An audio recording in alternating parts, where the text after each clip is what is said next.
ফজর এবং মাগরিবের নামাজ পড়ে এই দোয়াটি 3 বার পড়ুন নিয়মিত, আর আমল করুন। ইনশাআল্লাহ আপনার জীবন থেকে, ঘর থেকে অভাব অনটন দূর হবে। এমনভাবে রিজিক, টাকা পয়সা আসবে যা আপনি কল্পনা করতে পারবেন না। তো প্রিয় ভাই, আমি যে আমলের কথা বলবো সেটি খুবই সহজ। যখন ফজরের নামাজ হয়ে যাবে পড়া, তখন আপনি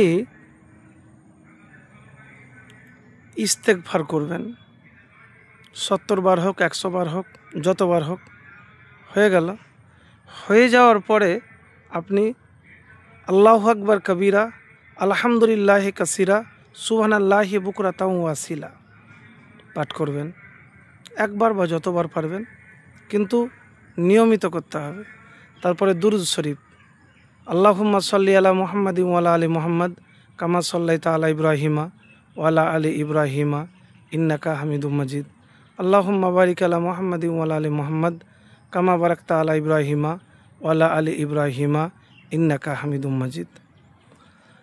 তারপরে যে দোয়ার কথা বলবো, সে দোয়া আমার কোনো ব্যক্তিগত বা বানানো নয়। দেখেন, আপনার দোয়া যদি কবুল হয় তাহলে আপনি ফলাফল পাবেন, আর দোয়া যদি আপনার কবুল না হয় তাহলে আপনি ফলাফল পাবেন না। আপনাকে চেষ্টা করতে হবে ধৈর্য ধরে।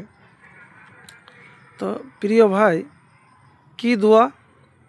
দেখেন, নবীজি সাল্লাল্লাহু আলাইহি সাল্লাম বলেছেন যে দারিদ্রতা এমন এক জিনিস যা মানুষকে কুফরির দিকে নিয়ে যায়, যাদের ঈমান দুর্বল।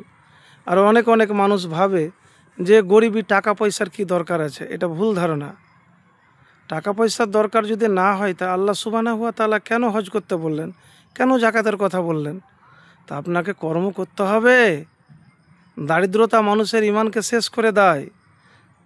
দারিদ্রতা মানুষকে এমন জায়গায় নিয়ে যায় যা বলা যায় না। তো আমি আপনাদেরকে আবারও বলছি যে মানুষ কিন্তু কি করে, ভুল বুঝাবুঝি করে। আপনি নিজের কর্মতে, ক্ষমতাতে কখনোই বড়লোক হতে, কোটিপতি হতে পারবেন না। আল্লাহর কাছে সাহায্য, সহযোগিতা চাইতে হবে, দোয়া করতে হবে, আর বিশ্বাস যে আমার আল্লাহ আমাকে এই রিজিক, টাকা পয়সা দিয়েছে বা দিবে। আর আপনি যদি মনে করেন যে না, এগুলা সব আমার কর্মতেই, তাহলে কিন্তু উল্টা হয়ে গেল। তো এতটুকুন বলবো ভাই, যে আল্লাহুম্মা ইন্নী আউযু বিকা মিনাল ফাকরি ওয়াল কিল্লাতি ওয়াজ জিল্লা।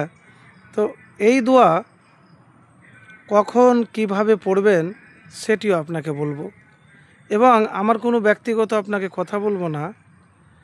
যে দারিদ্রতা থেকে মুক্তির জন্য এই দোয়াটি পড়তে পারেন। আবু হুরায়রা রাদিয়াল্লাহু তাআলা আনহু বলেন যে রাসূলুল্লাহ সাল্লাল্লাহু আলাইহি সাল্লাম সবসময় এই দোয়া করতেন, আল্লাহুম্মা ইন্নী আউযু বিকা মিনাল ফাকরি ওয়াল কিল্লাতি ওয়াজ জিল্লাতি ওয়া আউযু বিকা মিন আন আজলিমা আও উজলিমা।